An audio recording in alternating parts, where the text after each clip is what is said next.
चाचा एमपी, भाई एमपी, खुद एमपी, उनको क्या पता कि दर्द क्या होता है। जेकर पाँव ना फट पे भाई से का जाने पीर पर आई, उनको पता ही नहीं आरक्षण क्या होता है, उनको पता ही नहीं कि छुआछूत क्या होती है, आरक्षण का नुकसान फायदा क्या होता है, उनको कुछ पता ही नहीं है।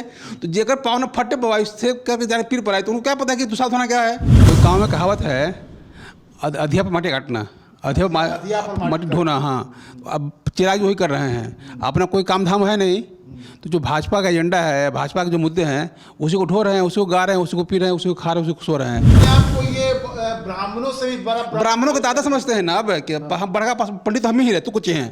तो यहाँ से लेकर पूरा पगा बांध लिए हैं, लगता है कि हम सबसे बड़का भक्त हम ही, मतलब ऐसे में दलित राजनीति के लिए तो एक तरह से ये बड़ा नुकसानदायक है। ये तो पासवान के लिए डूब मरने वाली बात है भाई। ठेठ भाषा में कह दो ओकरा, लात खाए वाला लाते खाए खुश है ही, तो हम क्या हल करूँ भाई। जब चिराग पासवान सब कुछ गंवा के भी गदगद हैं, तो हम और आप चिंता क्या करें कि कहाँ जाएंगे कहाँ नहीं जाएंगे। बहुत जोग हो गया, बड़का बाप की बेटा ही तो लड़ा जाकर सिंगल सीट से ना जितनी चला होता ना वो तो कहते ही है कि दलितों को जो आगे बढ़ गए हैं उनको आरक्षण छोड़ देना चाहिए।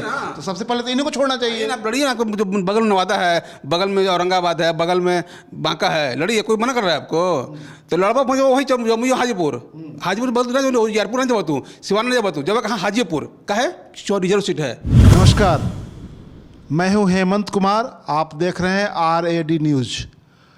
आज हम चर्चा करेंगे चिराग पासवान की। चिराग पासवान ने बयान दिया है कि जो RJD के लोग हैं, जो सरकार में शामिल लोग हैं, वो कभी रामायण की निंदा करते हैं, वो कभी देवी दुर्गा की निंदा करते हैं, और ये लोग समाज को बांट रहे हैं, समाज को तोड़ रहे हैं।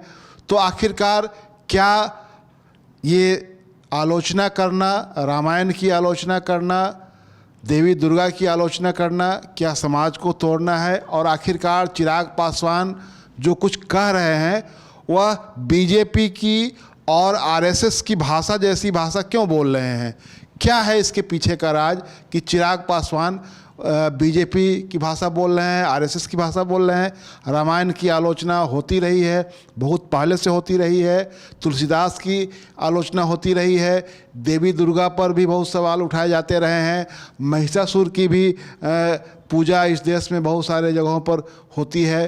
तो इस देश में एकेश्वरवाद नहीं है कि किसी एक ईश्वर की पूजा होती है और बाकी के लोग उस पर सवाल खड़े नहीं करते हैं। और चिराग पासवान जो एक दलित समुदाय से आते हैं, और दलित समुदायों के लिए तो खास करके ये जो धर्म का सवाल है, जो हिंदुत्व का सवाल है, वो उस समाज के लिए एक तरह से उसको पीछे धकेलने का, उसको हाशिए पर रखने का सवाल है। तो चिराग पासवान इन सवालों को क्यों इतनी प्रमुखता से उठा रहे हैं, क्यों बीजेपी और RSS की भाषा बोल रहे हैं, इस सवाल पर बात करने के लिए हमारे साथ मौजूद हैं वीरेंद्र यादव न्यूज़ के संपादक। वीरेंद्र यादव जी, आपका स्वागत है। और आप बताएं कि चिराग पासवान जी क्यों बीजेपी और RSS की भाषा में बात कर रहे हैं? ये गांव में कहावत है, अधिया पर माटी काटना, अधिया पर माटी ढोना। हाँ, अब चिराग वही कर रहे हैं, अपना कोई काम धाम है नहीं, तो जो भाजपा का एजेंडा है, भाजपा के जो मुद्दे हैं, उसी को ढो रहे हैं, उसी को गा रहे हैं, उसी को पी रहे हैं, उसी को खा रहे हैं, उसी को सो रहे हैं। तो पासवान चिराग जी के पास अपनी पूंजी क्या है? पिताजी का नाम। तो पिताजी के नाम कब तो ढोएंगे वो? लेकिन जो कह रहे हैं वो तो पिताजी की भी के नक्शे कदम पर के खिलाफ बोल रहे हैं वो। तो जो कुछ कर तो अपने पिता की बातों की भी नकार रहे हैं। जो उनके पिताजी खुद कबीरपंथी थे, वो तो खुद उन परंपराओं के अलग थे। तो चिराग पासवान जब खुद अपनी जड़ से कट गए हैं, तो बाकी क्या कर रहे हैं उसका क्या मतलब बच जाता है? जिसका जमीन रखे अपन दूसरे को जमीन का, तो कई दिन हरी घास कटते ही।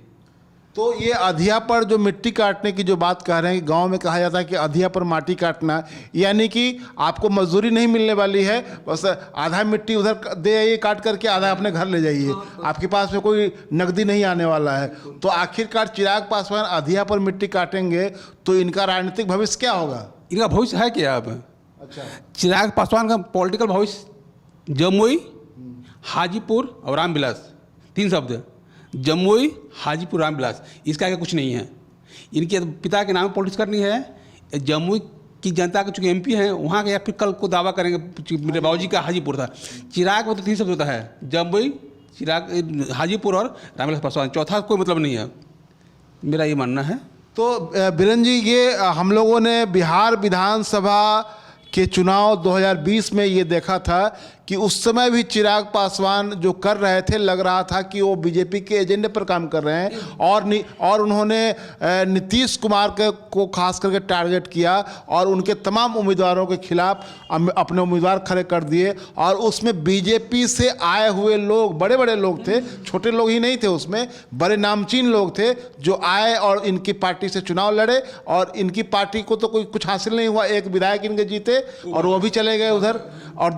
और लेकिन नुकसान इन्होंने नीतीश कुमार को करवाया, लेकिन उसका भी हासिल कुछ नहीं हुआ इनको, क्योंकि उसके बाद इनकी पार्टी ही टूट गई, इनकी पार्टी 2 भागों में बट गई, इसके सारे सांसद भाग गए उधर। तो इनको हासिल क्या हुआ? चिराग जी को कुछ हासिल करना ही नहीं था। चिराग जी को बताया 3 चीज़, चिराग पासवान की 3 ही पहचान है, जमुई, हाजीपुर और रामविलास पासवान। बाकी उनको चाहिए क्या था? भाजपा का जो लक्ष्य था कि हमें नीतीश को कमज़ोर करना है। सरकार भले तेजस्वी बन जाए, भाजपा चिंता नहीं थी, नीतीश को कमज़ोर करना है। उस मामले की हथियार चाहिए था, ऐसा हथियार चाहिए था जो कि अधिक से अधिक नुकसान कर सके। तो चिराग पासवान के पास ब्रांडिंग क्या थी? जितना टिकट दिया इन्होंने सब दिया राजपूत, भूमिहार, यादव, जो स्ट्रॉन्ग जाति, जो कि वोट काट सकें। एक तो उनका अपना पासवान का वोट था ही, जो उनका बेस वोट था तत्काल। उस अभी अब तो बिखराव बहुत हो गया, लेकिन उस समय चुनाव हो रहा था 2015-20 में वोट था पासवान का बहुत बड़ा, वोट के साथ था। और बाकी जो उम्मीदवार खड़े जाति का था, जो बड़ा मेजर वोट उन जातियों ने काटा। आप देखिए चुनाव वहीं हारा जदयू, जहाँ पे लोजपा के मौजूद जाति का स्ट्रॉन्ग उम्मीदवार थे, चाहे वो यादव रहे हो, राजपूत रहे, भूमिहार रहे हो। बाकियों से कोई नुकसान नहीं हुआ उसका। सर्वाधिक नुकसान 3 कास्टों से हुआ उसको, लोजपा के वजह से जो जदयू को नुकसान हुआ 3 जाति से हुआ, यादव, राजपूत, भूमिहार से। बाकी से कुछ नहीं हुआ। बाकी तो तेली हलवाई बढ़िया कोई नहीं पड़ा, अंतर वहीं पड़ा। मेजर जाति जो वोट करने में आगे उन्हीं जगहों पे नुकसान। आप देखिएगा जितना शाहाबाद है, जितना क्या नाम है, सिवान, गोपालगंज है, सारण है, मगध है, अधिकांश क्षेत्रों में पासवान जी वहीं उन्होंने नुकसान, जहाँ की इन जातियों की वर्चस्व है। बाकी कहाँ उत्तर दक्षिण में जाइए, यूपी, उत्तर बिहार में सब गायब हो गया। पास कोई नाम लेवा नहीं था चिराग पासवान का। जिन जगहों पर यादव, राजपूत और भूमिहार उम्मीदवार थे, कुछ एक आध जगह और कुछ जातियाँ रही होंगी, वहाँ आपने अच्छा वोट लाया, उसे नुकसान भी जदयू को हुआ। आपको कुछ मिला चाहे नहीं मिला, लेकिन भाजपा जो टारगेट था, कुछ जो लक्ष्य था कि भाई हमको नीतीश को डैमेज करना है। सरकार भले तेजस्वी बन जाए, भाजपा को लक्ष्य नहीं था कि तेजस्वी सरकार बने या नहीं बने, नीतीश हार जाए। उसमें सफल रही भाजपा, तो सौभाग्य था कि सरकारों बन गई नीतीश कुमार की भाजपा सपोर्ट से। तो उसमें तो मुक्का नहीं, हाथ 5 हाथ में लड्डू और सर कढ़ाई में, भाजपा का दोनों फायदा हो गया। सरकारों बन गई और नीतीश डैमेज भी हो गए, तो एक लाठी 2 काम हो गया। तो ये जो कहा जाता है कि अगर चिराग पासवान के इस्तेमाल से अगर भाजपा एक साथ कई लक्ष्य साध कर लेती तो भाजपा का नुकसान था। और चिराग क्या था, बाबूजी के चिराग का तो संकट नहीं है आज, 5-3 साल पहले भी कोई संकट नहीं था, आज भी कोई संकट। आज भी MP हैं, कल फिर चुनाव जीत के MP चलिए बनी जाएंगे इधर उधर से। तो चिराग कुछ का चाहिए था, क्या कुछ का होते हैं, अंधा को क्या चाहिए, एक 2 आँखें, एक आँख मिले तो भी ठीक है। चिराग तो वही अंधे की तरह है कि बस हमें एक सीट मिल जाए, चाहे भाजपा के नाम पर मिल जाए, जहाँ से मिल जाए हमको। और भाजपा देने को तैयार है, भाई जो भाई पासवान जी के बेटे हैं तो ले जाओ, एक सीट रख ले, तो हाजीपुर में तो वही लड़ ले, उसको कोई दिक्कत नहीं है भाजपा को, क्योंकि बहुत ही हमको फायदा पहुँचाया है। जगह सिक्का चल जाता है ना, तो उसको कीमत देता है आदमी। तो चिराग पासवान 20 में चल चुके हैं, उस चुनाव में विधानसभा में भाजपा को बहुत फायदा पहुंचा चिराग पासवान। एक सीट देने का बिगड़ता है भाई, 40 सीट में एक सीट ऐसी फेंक दे गड्ढा में। अच्छा, ये बीरेन जी, हम ये जानना चाह रहे हैं कि बीजेपी के बारे में कहा जाता है कि वो अपने सहयोगियों को धीरे धीरे निगल जाती है, और बयान भी लगातार इस तरह के आए हैं। और JP नड्डा जो इनके अध्यक्ष हैं, उन्होंने बिहार में ही ये दोनों बयान दिए, पिछले साल और इस साल भी, कि क्षेत्रीय पार्टियां धीरे धीरे खत्म हो जाएंगी। तो नीतीश कुमार को पार्टी नंबर 1 से पार्टी नंबर 3 पर तो ला दिया, ये दुनिया जानती है। उसमें चिराग पासवान का सहयोग हुआ, लेकिन उन्हीं चिराग पासवान को जिन्होंने नीतीश कुमार को पार्टी नंबर 1 से पार्टी नंबर 3 पर पहुंचा दिया, उन्हीं चिराग पासवान को 0 पर लाकर खड़ा कर दिया। जिनके अगर पिताजी को जोड़ लिया जाए तो 7 सांसद थे, एक राज्यसभा में, 6 लोकसभा में, उसमें से इनको छोड़कर बाकी सब लोग चले गए, पार्टी 2 फाड़ हो गई। हालांकि उसमें नीतीश कुमार का भी योगदान था, उस समय नीतीश कुमार और बीजेपी एक साथ थे ये लोग। तो उनको 2 फाड़ कर दिया गया, नतीजा हुआ, और इनको अपने घर से बाहर कर दिया गया। सरकार में, वहाँ केंद्र में सरकार है मोदी जी की, जिनके ये भक्त कहते हैं, अपने आप को हनुमान कहते हैं, फिर भी इनको घर से बाहर निकाल दिया गया। इनको घर में रहने तक की इनकी गुजारिश मंजूर नहीं की गई। उसके बावजूद चिराग पासवान इन तमाम चीज़ों को जान रहे हैं कि हम बीजेपी ने हमारी पार्टी को तोड़ा नीतीश जी के साथ मिलकर के, बीजेपी ने हमारे सांसदों को अपने अलग कर दिया, बीजेपी ने हमारे चाचा और हमारे बीच में ये विवाद पैदा करवा दिया, बीजेपी ने हमारा घर खाली करवा दिया, ये तमाम चीज़ें हुई, हमारे पिताजी का अपमान हुआ उनसे, उनकी तस्वीरें फेंकी हुई थी लॉन में, पूरी दुनिया ने देखा। तो इतना तमाम नुकसान उठा करके, इतना अपमान सह करके, उसके बावजूद चिराग पासवान अगर हनुमानगिरी कर रहे हैं, अधिया पर, आपके अनुसार अधिया पर माटी काट रहे हैं, तो आखिरकार ये चाह क्या रहे हैं? ये क्या ये शहीद हो जाना चाह रहे हैं? क्योंकि अगले चुनाव में अगर ये बीजेपी के स्लीपर सेल की तरह इनको एक टिकट दे दिया जाए कि आप हाजीपुर से लड़ जाइए अथवा जमुई से लड़ जाइए और शांत रहिए, तो इनकी हैसियत क्या होगी? राजनीतिक रूप से ये कमज़ोर होंगे कि मजबूत होंगे? देखिए कि मतलब ठेठ भाषा में कह दो ओकरा, लात खाए वाला लाते खाए खुश है ही, तो हम क्या हल करूँ भाई? जब चिराग पासवान सब कुछ गंवा के भी गदगद हैं, तो हम और आप चिंता क्या करें कि कहाँ जाएंगे कहाँ नहीं जाएंगे? नंबर एक, उनका सब कुछ जा रहा है फिर भी गदगद हैं, तो फिर हम अब चिंता करने को फायदा नहीं है, नंबर एक। दूसरा ये कि चिराग पासवान आज तारीख में, पासवान तो है नहीं कुल मिला के पास, इस महीने में मतलब उनका संस्कार तो कहीं उस समाज की चिंता करते ही नहीं, चिंता उनको चिंता है ही नहीं उनको, वो अपने हाव भाव में भी और बोलनी चाली में किसका ही भी नहीं है वो। वो तो फिर यहाँ तक का ये पहनते हैं, लाठी बांधते हैं, ऐसे चंदन लगा लेते हैं, जो आदमी हम लोग बांधते हैं पशु को गला बांधते हैं ना, यहाँ पगा लोग हाथ बांधता है, तो जो हाथ पगा बांधने वालों को आप क्या समझिएगा? अगर उसी मतलब भाजपा के अपने आप को ये ब्राह्मणों से भी बड़ा, ब्राह्मणों के दादा समझते हैं ना अब कि हम बड़का पंडित हम ही रहे, तो कुछ हैं, तो यहाँ से लेकर पूरा पगा बांध लिए हैं, लगता है कि हम सबसे बड़का भक्त हम ही मतलब हनुमान जी के और राम जी। तो भाई जब उनको ही जब नुकसान नहीं, उनको बुरा नहीं लग रहा कि हमारे पिताजी को अपमान हुआ, भाई का हुआ, मेरा हुआ, चाचा का हुआ, खुद मेरी अपनी हैसियत तो खतरे में है, इसके बाद भी गदगद हैं वो, तो उस गदगदी में हम लोग गुदगुदी कर ले सकते हैं ना, मजा ले सकते हैं ना, बाकी क्या कर सकते हैं? तो इससे ये बीरेंद्र भाई ये तो लग रहा है कि जो कुछ ये कर रहे हैं अपना नुकसान तो कर ही रहे हैं, जो देश में एक दलित राजनीति है, क्योंकि ये इस देश में अस्मिताओं की राजनीति हकीकत है और उससे इनकार नहीं किया जा सकता है, क्योंकि यहाँ अस्मिताएं हमेशा जो दबी हुई अस्मिताएं रही हैं वो उभर रही हैं। तो ऐसे में दलित राजनीति के लिए तो एक तरह से ये बड़ा नुकसानदायक है। ये तो पासवान के लिए डूब मरने वाली बात है भाई।